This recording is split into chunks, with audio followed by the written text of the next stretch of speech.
जो भी non flora या फौना है उसका 8% फ्लोरा और फौना भारत में पाया जाता है।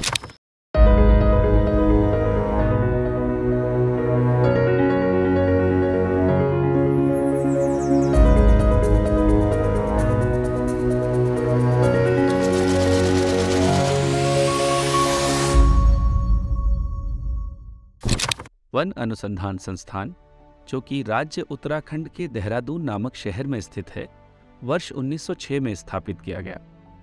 यह संस्थान अपने प्रारंभिक वर्षों में इंपीरियल फॉरेस्ट रिसर्च इंस्टीट्यूट के नाम से जाना जाता था।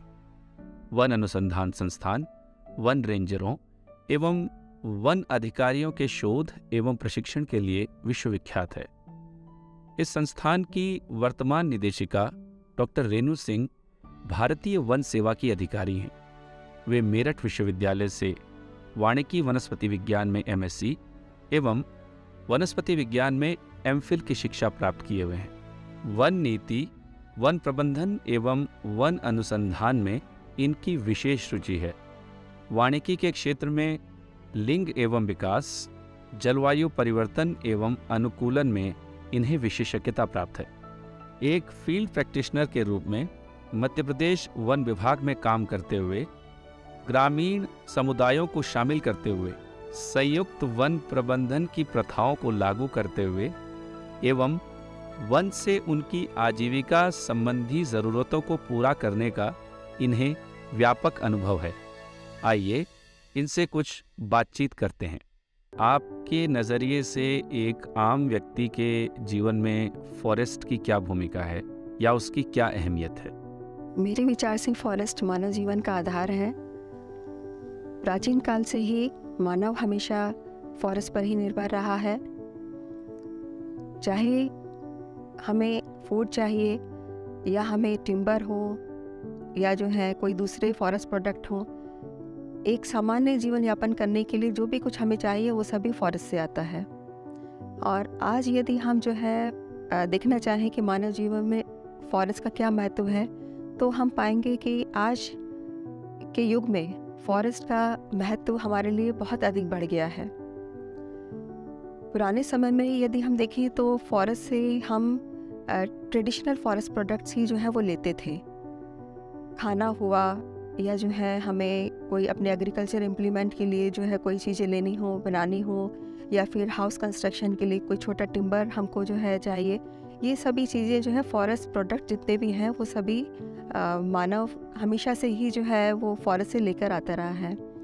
लेकिन आज के युग में जब हम देखते हैं कि क्लाइमेट चेंज की एक बहुत बड़ी समस्या जो है हो गई है, जिसके कारण केवल एक मानव जाति का ही नहीं बल्कि इस पूरे अर्थ पर एक जो हमारा जीवन का जो एक थ्रेट हम देखते हैं, वो उस सिनेरियो में फॉरेस्ट के बिना जो है जीवन की कल्पना भी हम पृथ्वी पर नहीं कर सकते।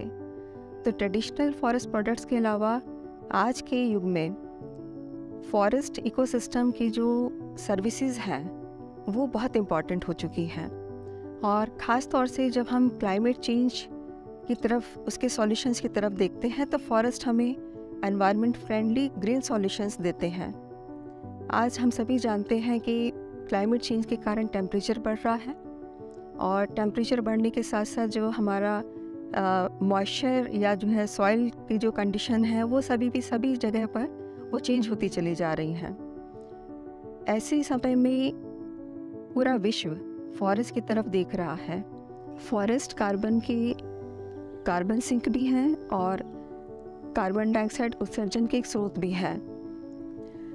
यदि हम अपनी फॉरेस्ट को आज की तारीख में, जैसे कि हम देख रहे हैं कि फॉरेस्ट काफ़ी जो है वो विभिन्न कारणों से, चाहे हमारा इंडस्ट्रियलाइजेशन हो रहा हो या कोई हमारा डेवलपमेंटल एक्टिविटी हो रही हो, उन सभी के लिए हमको फॉरेस्ट को जो है काटने की आवश्यकता जगह जगह पर पड़ रही है।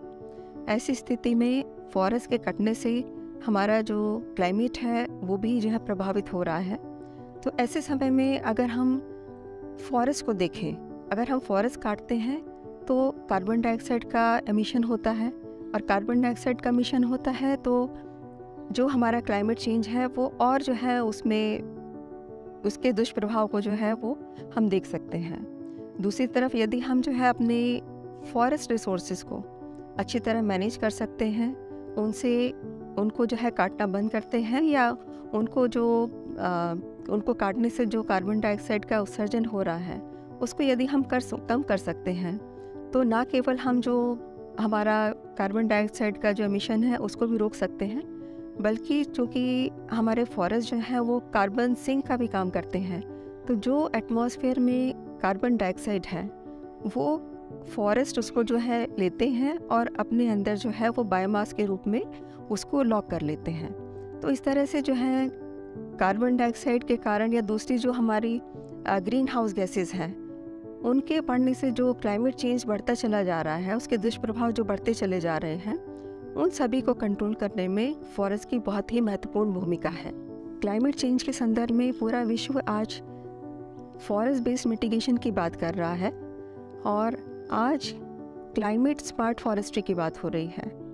क्लाइमेट स्मार्ट फॉरेस्ट्री यानी कि फॉरेस्ट को हम किस तरह से बेहतर मैनेज कर सकते हैं क्लाइमेट चेंज के सिनेरियो के संदर्भ में।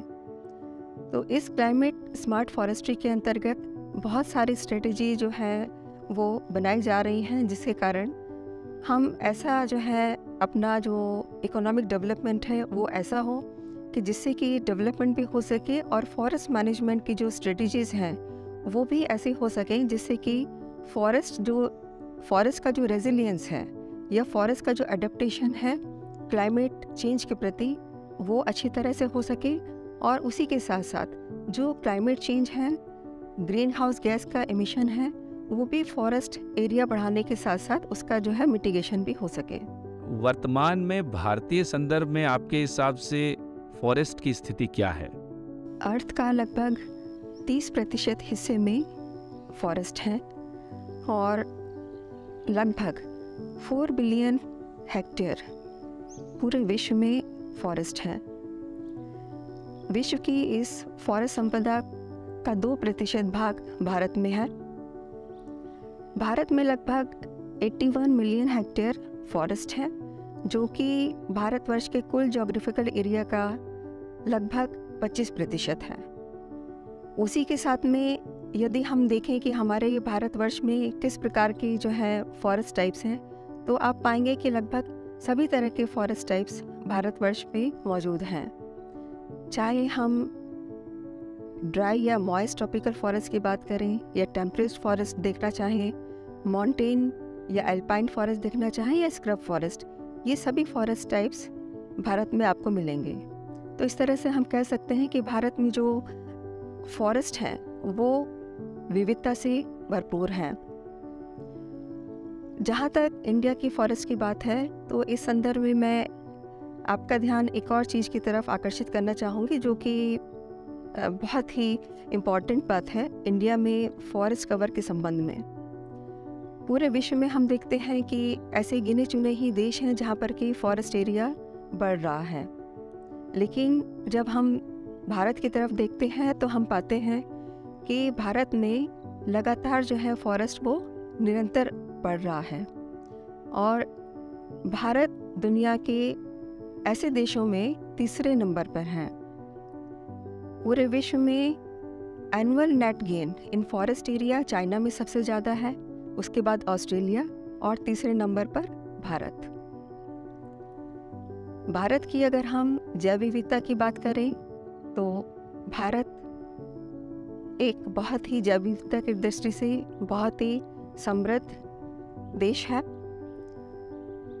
हमारा देश 17 मेगा डाइवर्स कंट्रीज में से एक है और पूरे विश्व में 34 बायोडाइवर्सिटी हॉटस्पॉट्स हैं, जिसमें से 4 हॉटस्पॉट्स भारतीय क्षेत्र में हैं। इसी तरह से अगर हम देखना चाहें कि भारत में कितने जो है वो हमारी फ्लोरा या फौना की स्पीशीज़ हैं, तो उसमें भी एक बहुत अच्छी बात ये है कि विश्व में पाए जाने वाले जो भी नॉन फ्लोरा या फौना है उसका 8% फ्लोरा और फौना भारत में पाया जाता है। आप हमें ये बताइए कि भारत में फॉरेस्ट कंजर्वेशन का इतिहास क्या है और वर्तमान में FRI इस सिलसिले में क्या कोशिशें कर रहा है? भारत में फॉरेस्ट मैनेजमेंट का इतिहास बहुत पुराना है। भारत में फॉरेस्ट डिपार्टमेंट की स्थापना 1855 में हुई थी और 1855 में फॉरेस्ट डिपार्टमेंट की स्थापना के बाद विभिन्न फॉरेस्ट एरियाज़ का सर्वे और डिमार्केशन हुआ और फॉरेस्ट रिजर्व्स या जो भी जिनको वन क्षेत्र कहेंगे उन सब का जो है वो सर्वे होने लगा और ऐसे क्षेत्र उनको डिमार्केट कर दिया गया। फॉरेस्ट डिपार्टमेंट की स्थापना के बाद ये महसूस किया गया कि फॉरेस्ट रिसर्च की भी बहुत आवश्यकता है, तो वर्ष 1906 में इंपीरियल फॉरेस्ट रिसर्च इंस्टीट्यूट की स्थापना की गई थी और बाद में इसका नाम बदलकर फॉरेस्ट रिसर्च इंस्टीट्यूट कर दिया गया।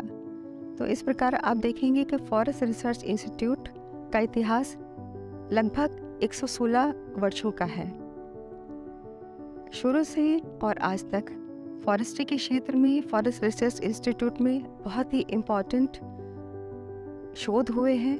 बहुत फॉरेस्ट्री के क्षेत्र में नई नई टेक्नोलॉजीज़ और टेक्निक्स विकसित की गई हैं। आज के समय में यदि मैं बात करूं तो जो हमारे इंस्टीट्यूट में रिसर्च हो रही है वो फॉरेस्ट्री के क्षेत्र में आज के युग की क्या आवश्यकता है उसको ध्यान में रखते हुए अप्लाइड फॉरेस्ट्री रिसर्च FRI में की जाती है। वर्ष 1906 में स्थापना के बाद से ही फॉरेस्ट रिसर्च इंस्टीट्यूट में फॉरेस्ट्री के क्षेत्र में बहुत ही इम्पॉर्टेंट शोध कार्य होते रहे हैं।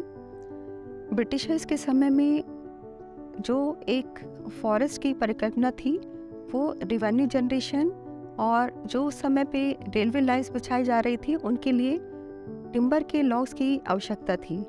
तो वो देखते समय उस समय जो है टिम्बर के समय में टिम्बर से किस तरह से जो है क्या काम लिए जा सकते हैं, किस तरह का डेवलपमेंट एक्टिविटी की जा सकती हैं, उस समय की आवश्यकताओं को देखते हुए फॉरेस्ट रिसर्च इंस्टीट्यूट में वुड के संबंध में किस प्रकार के लॉगिंग की जाए, कैसे जो है दूसरे काम किए जाए, ये सब काम उस समय उसकी जो आवश्यकता थी उसके समय अनुसार की गई हैं।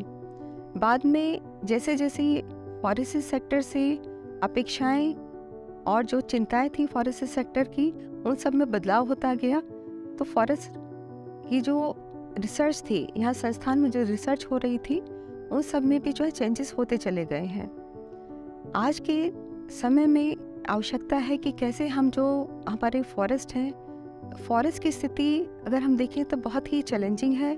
फॉरेस्ट्री सेक्टर में बहुत सारे चैलेंजेस हैं क्योंकि आज हमारा फॉरेस्ट विभिन्न कारणों से हम देखते हैं डिग्रेड हो चुका है, बहुत सारी समस्याएं हैं और बहुत सारे से लोग जो लाइवलीहुड के लिए फॉरेस्ट पर डिपेंडेंट हैं उन सभी की आवश्यकताएं भी अभी फॉरेस्ट की जो स्टेट है उससे वो पूरी नहीं हो जा रही है। और इसी के साथ साथ फॉरेस्ट की तरफ देखा जा रहा है कि किस तरह से हम ग्रीन सॉल्यूशंस क्लाइमेट चेंज के प्रति दे सकते हैं। तो आज के युग की इन सभी आवश्यकताओं को देखते हुए applied research forest research institute में की जा रही है। भारतवर्ष के फॉरेस्ट की जब हम बात करते हैं तो हम देखते हैं कि हमारा जो फॉरेस्ट पॉलिसी है, इंडिया की जो फॉरेस्ट पॉलिसी है वो कहती है कि भारतवर्ष की 1/3 लैंड फॉरेस्ट के अंतर्गत होनी चाहिए, लेकिन वर्तमान में हमारे केवल 25% लैंड ही फॉरेस्ट के अंतर्गत है। तो इस प्रकार से 8% लैंड और हमें चाहिए यदि हमको अपनी फॉरेस्ट पॉलिसी का टारगेट पूरा करना है। और इसी के साथ में हम एक दूसरा तरफ देखें एग्रो फॉरेस्ट्री या फार्म फॉरेस्ट्री।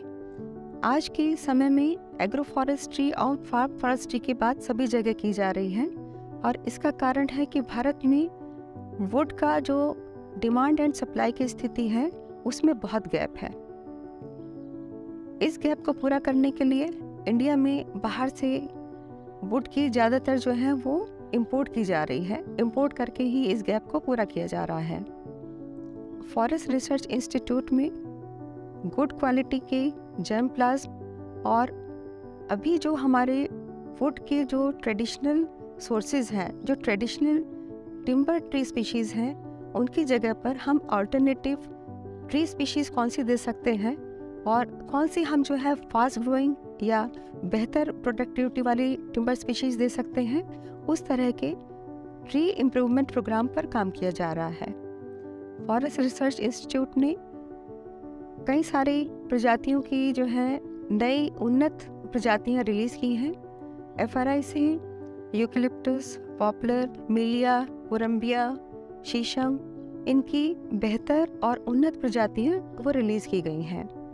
ये जो नई वैरायटीज़ एफआरआई ने रिलीज़ करी है, ये फास्ट ग्रोइंग है और टिम्बर बहुत ही अच्छी क्वालिटी की है। और इसी के साथ साथ जो है यहाँ पर वुड के ऊपर कि वुड की जो है जो प्रॉपर्टीज़ हैं उनको कैसे हम एनहांस कर सकते हैं, उस पर भी काफ़ी कुछ काम किया जा रहा है। नए टेक्नोलॉजी जो है यहाँ पर डेवलप कर रहे हैं। जब हम किसी भी वुड को फर्नीचर या हैंडीक्राफ्ट्स या कंस्ट्रक्शन पर्पस से इस्तेमाल करना चाहते हैं तो वुड की बहुत सारी क्वालिटीज़ होती हैं। उसमें मॉइस्चर कितना है, स्ट्रेंथ कितना है, इन सब पर भी उनकी निर्भरता देखी जाती है। एफआरआई में ऐसी टेक्निक्स, ऐसी टेक्नोलॉजीज डेवलप की जा रही हैं जिनसे कि हम वुड की इस तरह की जो प्रॉपर्टीज़ हैं वो हम एनहांस कर सकें, और उसी के साथ साथ किस प्रकार हम जो है जो हमारी ऑल्टरनेटिव टिम्बर स्पीशीज़ पर जो काम हो रहा है उसमें मॉइस्चर को कैसे हम कर सकें, कैसे जो है सीजनिंग की लेटेस्ट टेक्नोलॉजीज़ जो हैं उनको हम काम में ला सकते हैं, उन सब पर भी काम चल रहा है। एफआरआई में सीजनिंग, वुड सीजनिंग के लिए नई नई जो है तरह की तकनीक विकसित की गई हैं, जिनमें सोलर बेस्ड किल्स डेवलप की गई हैं। उसी के साथ साथ वैक्यूम किल्स हैं, माइक्रोवेव वैक्यूम किल्स भी डेवलप की गई हैं। इन सभी किल्स को मॉडर्न टेक्नोलॉजीज़ के साथ में इंटीग्रेट करके ऑल्टरनेटिव्स ऑफ वुड वो जो है दिया जा सकता है। एफआरआई में इंडिया में पहली बार रिवर स्केप अप्रोच अपनाते हुए गंगा और यमुना के फॉरेस्ट्री बेस्ड इंटरवेंशंस के संबंध में डिटेल प्रोजेक्ट रिपोर्ट भी तैयार की गई है। और इन प्रोजेक्ट रिपोर्ट्स में गंगा और यमुना इनके रिवर बेसिन्स में किस तरह से अफॉरेस्टेशन और दूसरे प्रोग्राम्स करके इन रिवर बेसिन्स को पॉल्यूशन से बचाया जा सकता है, किस तरह से इनकी वाटर की क्वालिटी को एनहांस किया जा सकता है, कैसे फ्रेश वाटर जो है वो ज़्यादा अच्छी तरह से हम अपनी लोकल कम्युनिटीज़ को दे सकते हैं। इस तरह के बहुत ही विस्तृत डीपीआर भी तैयार किए गए हैं। एफआरआई में फॉरेस्ट प्रोडक्ट्स के बायो प्रोस्पेक्टिंग का काम भी बहुत अच्छी तरह से किया जा रहा है। आजकल नेचुरल प्रोडक्ट्स की आप और हम सभी जानते हैं कि बहुत ही डिमांड है। हम सभी नेचुरल प्रोडक्ट्स को इस्तेमाल करना चाहते हैं। एफआरआई ने चीर पाइन नीडल से एक बहुत ही अच्छा फाइबर डेवलप किया है, और ये नेचुरल फाइबर है। ये नेचुरल फाइबर से बहुत ही अच्छी तरह के कपड़े बनाए जा सकते हैं या फिर बहुत तरह की हैंडीक्राफ्ट्स बनाए जा सकते हैं। हिमाचल और उत्तराखंड में चीर पाइन से निकले हुए इस नेचुरल फाइबर की मदद से बहुत सारे जो है वो हैंडीक्राफ्ट्स के प्रोडक्ट्स बन रहे हैं, और कई सारे गाँव में उनको ट्रेनिंग भी दिया गया है कि किस तरह से चीर पाइन नीडल से आप ये नेचुरल फाइबर निकाल सकते हैं। तो उत्तराखंड और हिमाचल के कई गाँव में लोगों को इस टेक्निक से आजीविका भी प्राप्त हुई है, और एक नेचुरल फाइबर भी जो है उसका सोर्स भी, जो कि कहना चाहिए चीर पाइन नीडल जो है, आप देखेंगे कि जो हिल एरिया है उसमें काफ़ी कुछ जो है गर्मियों के मौसम में काफ़ी भयानक आग भी लग जाती है, और फायर प्रॉब्लम्स काफ़ी कुछ जो है चीर पाइन नीडल्स के कारण आती है। तो चीर पाइन नीडल को जो है हम एक दूसरी तरफ से जो है देख सकते हैं कैसे उससे हम नेचुरल फाइबर ले सकते हैं, और किस तरह से उसका जो एक फ्यूल का काम करता है उसको कैसे हम नेचुरल फाइबर उससे ले सकते हैं और उसका उपयोग कर सकते हैं। इसी तरह से आपने देखा होगा कि हमारे वन क्षेत्र में बहुत सारा वीड रहता है। लेंटाना का नाम हम सभी जानते हैं। लेंटाना है, यूपेटोरियम है, इसी तरह के दूसरे भी कई सारे वीड्स हैं जिनसे कि फॉरेस्ट की हेल्थ पर खराब प्रभाव पड़ता है। तो एफआरआई में इन वीड्स के सहायता से इनके डिफरेंट पार्ट्स को यूज़ करके ऐसी टेक्नोलॉजी यूज़ करी है जिससे कि हम नेचुरल डाई ले सकते हैं। और आजकल नेचुरल डाई का काफ़ी कुछ उपयोग जो हमारे खादी ग्राम उद्योग है या दूसरे जो हमारे इस तरह के नेचुरल फाइबर के जो एक इंडस्ट्रीज़ जो आगे आ रही हैं उन सभी में नेचुरल डाइज़ का बहुत ज़्यादा उपयोग किया जा सकता है। सिर्फ वेट्स ही नहीं, कुछ जो हमारे सामान्य ट्री हैं जैसे कि यूकेलिप्टस है, पॉपुलर है या शीशम, इनकी बार्क से भी हम किस तरह से नेचुरल डाई बना सकते हैं, इन टेक्नोलॉजीज़ को भी जो है एफआरआई ने विकसित किया है। इंडियन फॉरेस्ट ऑफिसर्स जो हैं उनकी ट्रेनिंग में एफआरआई क्या भूमिका निभाता है? फॉरेस्ट रिसर्च इंस्टीट्यूट में हमारे जो स्टेट फॉरेस्ट डिपार्टमेंट्स हैं उनके कोलैबोरेशन में और उनकी आवश्यकता के अनुसार अप्लाइड रिसर्च हम लोग यहाँ फॉरेस्ट रिसर्च इंस्टीट्यूट में करते हैं। और जहाँ तक इंडियन फॉरेस्ट ऑफिसर्स की ट्रेनिंग का संबंध है तो वो Indira Gandhi national forest academy Dehradun में होती है और ये एकेडमी भी एफआरआई कैंपस में ही स्थित है। एफआरआई में भी जो है जो हमारे आईएफएस के इन सर्विस ट्रेनिंग प्रोग्राम्स होते हैं वो भी समय समय पर हम कंडक्ट करते हैं और इसमें फॉरेस्ट सेक्टर में जो भी हमारी समय के अनुसार जो भी हमारी आवश्यकताएं होती हैं, जो इमर्जिंग चैलेंजेस है, जो नीड है फॉरेस्ट सेक्टर में, उसका रिसर्च बेस्ड सॉल्यूशन दे करके फॉरेस्ट ऑफिसर्स को हम इन सभी टेक्नोलॉजीज़ के बारे में बताते हैं, जिससे कि हमारा जो फॉरेस्ट मैनेजमेंट है उसकी टेक्निक्स और टेक्नोलॉजीज़ में हमारा स्टेट फॉरेस्ट डिपार्टमेंट्स वो और ज़्यादा जो है अच्छी तरह से स्ट्रेंथनिंग उसकी हो सके और अच्छी तरह से काम कर सके। रेणु जी, एक सवाल मैं आपसे जो पूछना चाहता हूँ वो ये है कि हम जंगलों को कैसे इस्तेमाल करें ताकि वे सस्टेनेबल रहें, उनको हानि भी ना हो और हम उनका कमर्शियल यूज़ भी कर सकें। सस्टेनेबल कंजर्वेशन ऑफ फॉरेस्ट एक बहुत ही इम्पॉर्टेंट कंसेप्ट है और ये कंसेप्ट के संबंध में मैं आपको थोड़ा इंडिया की जो फॉरेस्ट पॉलिसी है आपका ध्यान थोड़ा उस तरफ भी ले जाना चाहूँगी। और इस संबंध में जब हम ये इंडिया में फॉरेस्ट के कंजर्वेशन या मैनेजमेंट की बात करते हैं तो हमें थोड़ा सा जो इंडिया में हमारी जो फॉरेस्ट पॉलिसी है वो कैसे इवॉल्व हुई है थोड़ा उस तरफ भी ध्यान देना होगा। इंडिया की first forest policy British period में 1894 में आई थी। सबसे पहले जब ये पॉलिसी आई तो उस समय की आवश्यकता थी कि कैसे जो ये रिवेन्यू है उसकी तरफ, रिवेन्यू जनरेशन की तरफ जो है ज़्यादा ध्यान था और उसी के साथ साथ रेलवे लाइन बिछाने का काम भी बहुत तेज़ी से चल रहा था।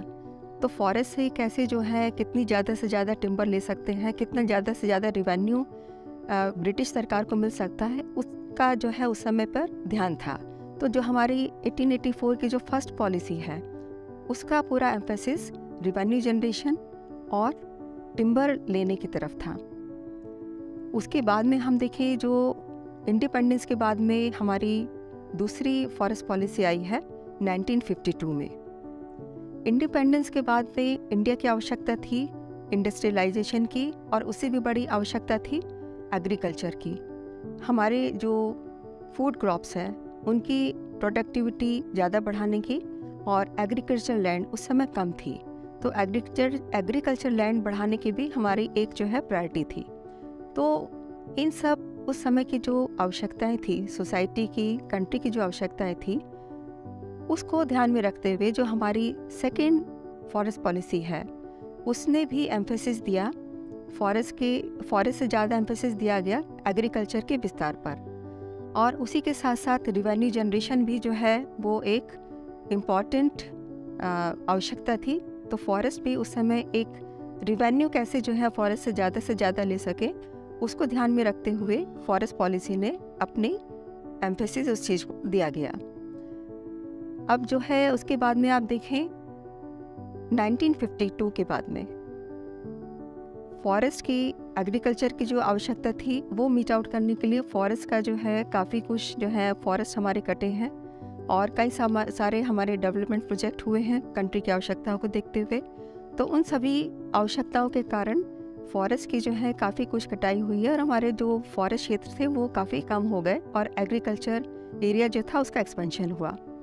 तो फॉरेस्ट की जो है ये फॉरेस्ट का जो एरिया था वो कम होने के कारण महसूस किया गया कि अब समय आ चुका है कि फॉरेस्ट की जो है कंजर्वेशन और मैनेजमेंट को कैसे जो है बेहतर किया जाए, इसके संबंध में बात की जाए। तो 1988 में हमारी तीसरी फॉरेस्ट पॉलिसी आई और उसमें फॉरेस्ट कंजर्वेशन को प्राइमरी उसका जो है एम्फेसिस दिया गया। प्राइमरी फोकस हमारी थर्ड जो फॉरेस्ट पॉलिसी थी उसका एम्फेसिस फॉरेस्ट कंजर्वेशन रहा है।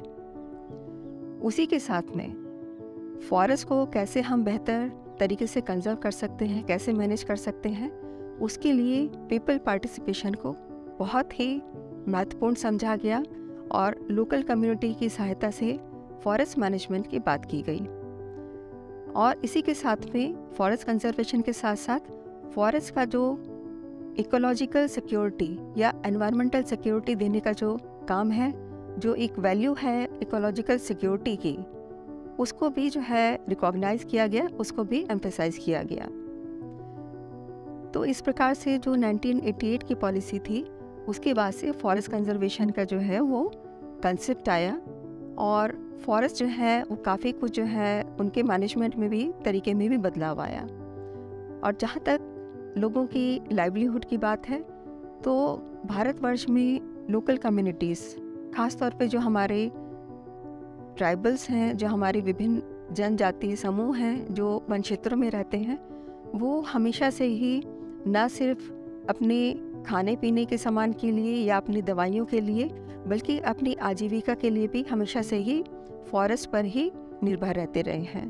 तो इस तरह से जो इस 1988 की पॉलिसी में लोगों के पार्टिसिपेशन की बात की गई, तो यहीं से उनका जो ग्रामीण जन है या जो हमारे ट्राइबल्स हैं, उनका जो फॉरेस्ट के साथ में जुड़ाव है उसको भी जो है रिकॉग्नाइज किया गया। और उसी के साथ में अनेक तरह की जो है प्रोजेक्ट और स्कीम चलाई गई जिसमें कि फॉरेस्ट बेस्ड लाइवलीहुड की बात की गई है। तो उस संबंध में काफ़ी कुछ इस संबंध में काम किया गया है और जो फॉरेस्ट से किस प्रकार से जो है ग्रामीण जनों की जो आजीविका के साधन हैं वो किस तरह से बढ़ाए जा सकते हैं और किस तरह से जो है नए नए रोजगार के अवसर जो है फॉरेस्ट की स्कीम के माध्यम से और फॉरेस्ट के प्रोजेक्ट्स के माध्यम से ग्रामीण जनों को दे सकते हैं, उन सब पे भी विस्तार से काम किया गया। और अब जो है 1988 के बाद में आज हम 2023 में बैठे हैं और जब हम 2023 की बात करते हैं तो हम एक बहुत अलग तरह का सिनेरियो पाते हैं और वो सिनेरियो है क्लाइमेट चेंज का। आज पूरी दुनिया में क्लाइमेट चेंज हो चुका है या होगा उसकी कोई बात नहीं करता है। आप और हम सभी इस चीज़ को महसूस करते हैं कि धरती का, पृथ्वी का हमारा क्लाइमेट चेंज हो चुका है। पहले जितनी जहाँ बारिश होती थी वहाँ बारिश नहीं होती है, जहाँ बाढ़ नहीं आती थी वहाँ बाढ़ आती है, तरह तरह की जो है वो नई नई बीमारियाँ भी जो है फैल रही हैं। तो इस संदर्भ में आज के समय फॉरेस्ट का जो इकोलॉजिकल सिक्योरिटी है या फॉरेस्ट इकोसिस्टम की जो इकोलॉजिकल सर्विसेज हैं उन सबको बहुत ही अधिक उसकी इम्पोर्टेंस पूरे दुनिया में जानी पहचानी जा रही है। आपके हिसाब से वन संरक्षण में महिलाओं की कितनी भूमिका है? भारत में फॉरेस्ट डिपार्टमेंट की स्थापना तो 1855 में ही हो गई थी, लेकिन women forest officers state forest departments में 80 के दशक में ही आना शुरू हुई हैं। और आपको ये जानकर और आश्चर्य होगा कि 1980 तक लगभग कहीं पर भी जो है फॉरेस्ट सर्विसेज में महिलाएं नहीं थी। तो 80 के दशक में महिलाओं का फॉरेस्ट सर्विस में आना शुरू हुआ और कई स्टेट्स ने फिर अपनी जो स्टेट फॉरेस्ट सर्विस होती है उसमें महिलाओं के लिए आरक्षण भी शुरू किया और 1/3 आरक्षण जो है आज की स्थिति में कई स्टेट फॉरेस्ट डिपार्टमेंट ने अपने यहाँ पर किया हुआ है। तो आप देखेंगे 80 के दशक से लेकर के और आज हम 2023 में हैं तो काफ़ी अधिक संख्या में जो है वुमेन फॉरेस्ट ऑफिसर आप देख सकते हैं। लेकिन आज की स्थिति में भी आप देखेंगे तो हमारे जितने फॉरेस्ट ऑफिसर्स महिलाएं होना चाहिए उसकी संख्या दूसरे किसी भी सेक्टर से बहुत ही कम है। और इसका कारण आप समझ सकते हैं कि फॉरेस्ट में काम करना काफ़ी कठिन रहता है, काफ़ी चैलेंजिंग रहता है। और शुरू में सोचा जाता था 1980 के दशक में सोचा जाता था कि जो महिलाएं भी, जिनका रिक्रूटमेंट भी हो गया था, जो महिलाएं भी जो है ऑफिसर्स बन करके जिन्होंने स्टेट फॉरेस्ट डिपार्टमेंट को ज्वाइन कर लिया था, वो सोचा जाता था कि चूँकि बहुत लंबे लंबे टूर होते हैं, बहुत इंटीरियर में जाना होता है, और 80 के दशक में ट्रांसपोर्ट के जो मीन्स थे वो भी बहुत वेल डेवलप नहीं थे। तो कहीं पर ऐसे दूर स्थलों पर जाने के लिए कई बार जो है कई किलोमीटर की पैदल यात्रा भी करनी पड़ती थी, और कई कई दिनों तक जो है आपको जंगलों में ही रहना पड़ता था। तो इन सभी समस्याओं के कारण ये सोचा जाता था कि महिलाएं वानिकी के क्षेत्र में सर्विस में सफल हो पाएंगी कि नहीं। लेकिन आज जब हम देखते हैं कि जबकि आवागमन के साधन काफ़ी अच्छे हो चुके हैं और महिलाएं इस क्षेत्र में कितने प्रभावी तरीके से काम कर सकती हैं, यह भी सिद्ध हो चुका है। तो महिलाओं की संख्या इस क्षेत्र में स्टेट फॉरेस्ट डिपार्टमेंट काफ़ी अधिक लगातार बढ़ी चली जा रही है। ग्रामीण क्षेत्रों की महिलाएं वनों से बहुत गहरे से जुड़ी हुई हैं, चाहे जंगलों से लकड़ी चुनकर अपने चूल्हे जलाने की बात हो, या कुछ फल फूल चुन कर के अपने घर में खाना बनाने की बात हो, या फिर तेंदुपत्ता इकट्ठा करके अपने परिवार के लिए कोई इनकम जनरेट करने की बात हो। इन सभी तरीके से हम देखते हैं कि ग्रामीण महिलाएं विशेष रूप से वानिकी के क्षेत्र में जुड़ी हुई हैं। वानिकी के क्षेत्र में महिलाएं भी सर्विस में आ रही हैं। तो इस तरह से दोनों क्षेत्रों में जब महिलाओं की उपस्थिति होती है, चाहे फॉरेस्ट सर्विस में हो या ग्रामीण महिलाओं की जो है वानिकी के क्षेत्र में उपस्थिति, ये दोनों जब मिल जाती हैं, दोनों का जो है सामंजस्य होता है, दोनों का कोऑर्डिनेशन होता है, दोनों का इंटीग्रेशन होता है, दोनों तरफ का, फॉरेस्ट सर्विस में महिलाओं की उपस्थिति और ग्रामीण क्षेत्रों में महिलाओं की भागीदारी, वनों में प्रबंधन, इस प्रकार से महिलाओं के दोनों तरफ जो उपस्थिति होती है वो वनों के प्रबंधन को एक अलग ही दिशा देने में बहुत ही महत्वपूर्ण सिद्ध होती है। क्या हमें यह भी बता सकती हैं कि एफआरआई आम जनमानस में जंगलों के प्रति जागरूकता फैलाने में क्या काम कर रहा है? एफआरआई की स्थापना 1906 में हुई थी और तब से लेकर के अब तक यहाँ पर अनेक प्रकार के म्यूजियम भी डेवलप किए गए हैं। यहाँ पर बहुत ही इंटरेस्टिंग सिल्वीकल्चर का म्यूजियम है, नॉन टिम्बर फॉरेस्ट प्रोड्यूस का म्यूजियम है, जो विभिन्न जो फॉरेस्ट्री की हमारी ट्री स्पीशीज़ हैं उनमें क्या बीमारी लगती है, किस प्रकार जो है उनका बायो कंट्रोल किया जा सकता है, इन सभी टेक्नोलॉजीज़ को दर्शाने वाली फॉरेस्ट टेक्नोलॉजीज़ के संबंध में एक बहुत अच्छा म्यूजियम है। उसी के साथ साथ जो फॉरेस्ट्री की जो स्पीशीज़ की बीमारी लगने वाली जो स्पीशीज़ हैं उनके बारे में विभिन्न जानकारी देने वाला पैथोलॉजी और एंटोमोलॉजी का भी एक बहुत रोचक म्यूज़ियम भी यहाँ पर बनाया गया है। और उसी के साथ साथ हमारे यहाँ पर एफआरआई कैंपस में एक ज़ाइलेरियम भी है जो कि बहुत ही पुराना है। लगभग 1880 के लगभग इसकी स्थापना हुई थी। इस ज़ाइलेरियम में पूरे विश्व के लगभग 18,000 से ज़्यादा वुड के सैंपल्स इकट्ठे किए गए हैं और ये सभी जो है ट्रॉपिकल वुड जो पाई जाती है उसके सैंपल्स हैं। इन सैंपल्स की मदद से आप जो है वुड का आइडेंटिफिकेशन किया जा सकता है और बायोडाइवर्सिटी के संबंध में भी इस ज़ाइलेरियम की अपने आप ही बहुत ही इम्पोर्टेंस है। आप हमारे दर्शकों को फॉरेस्ट संरक्षण के संदर्भ में क्या संदेश देना चाहेंगी? एफआरआई के फ्यूचर विजन के विषय में मैं कहना चाहूँगी कि एफआरआई में फॉरेस्ट्री सेक्टर के रिसर्च के माध्यम से हम अपने कंट्री को एनवायरनमेंट फ्रेंडली ग्रीन सॉल्यूशंस देना चाहेंगे, क्लाइमेट कंसर्न्स के विषय में और फॉरेस्ट मैनेजमेंट के विषय में हम किस प्रकार अपना सस्टेनेबल फॉरेस्ट मैनेजमेंट कर सकें, किस प्रकार अपने फॉरेस्ट्री सेक्टर को हमारे देश की जो इकोनॉमिक डेवलपमेंट या दूसरी आवश्यकता है उससे कैसे इंटीग्रेट कर सके, उससे कैसे जोड़ सके, उन सभी के संबंध में हम एफआरआई में अपनी रिसर्च को आगे बढ़ाना चाहेंगे। और इसी के साथ साथ हम कैसे जो हमारे स्टेक होल्डर्स हैं, फार्मर्स हैं, हमारे इंडस्ट्रीज़ हैं या हमारे ग्रामीण जन हैं, उनकी आजीविका के विषय में फॉरेस्ट्री सेक्टर में किस प्रकार से हम काम कर सकते हैं, इन सभी स्टेक होल्डर्स की जो फॉरेस्ट्री सेक्टर से अपेक्षाएं हैं, इन सभी को कैसे हम इनके अपेक्षाओं को पूरा कर सकते हैं, कैसे हम फॉरेस्ट्री सेक्टर के साथ में इन सभी को जोड़ सकते हैं। इन सभी की अपेक्षाओं को पूरा करने में हमारी रिसर्च मदद करे, यही मेरा फ्यूचर विज़न है।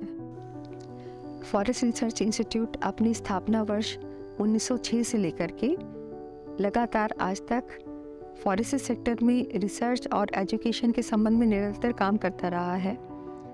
FRI के एजुकेशन के क्षेत्र में किए गए कामों को देखते हुए FRI को दिसंबर 1991 में डीम्ड टू बी यूनिवर्सिटी का स्टेटस भी जो है UGC के द्वारा दिया गया है, और यहाँ पर हमारी FRI deemed to be university भी जो है वो संचालित है। FRI deemed to be university में MSc के 4 कोर्सेज चलाए जाते हैं: forestry, environment management, cellulose and paper technology, wood science and technology. और इन चारों कोर्सेज में लगभग 38 सीट्स हैं। हर सब्जेक्ट में 38 सीट्स हैं। और इन चारों MSc कोर्सेज के अलावा फॉरेस्ट्री के क्षेत्र में PhD भी जो है वो कराई जाती है FRI डीम्ड यूनिवर्सिटी में। फॉरेस्ट्री के लगभग 24 डिसिप्लिन्स हैं जिसमें PhD का काम कराया जाता है। FRI डीम्ड यूनिवर्सिटी में सार्क देशों के स्टूडेंट्स भी आते हैं, और ministry of external affairs India के द्वारा 10 स्कॉलरशिप्स भी सार्क देशों के स्टूडेंट्स को दी जाती हैं। तो इस तरह से हमारा जो है फॉरेस्ट्री के क्षेत्र में FRI deemed to be university काफ़ी अच्छा काम कर रहा है, और ये फॉरेस्ट्री के एजुकेशन में न केवल इंडिया में बल्कि सार्क देशों से भी यहाँ पर स्टूडेंट्स को अट्रैक्ट कर रहा है। आज पूरे विश्व में कंज्यूमरिज्म बहुत बढ़ चुका है।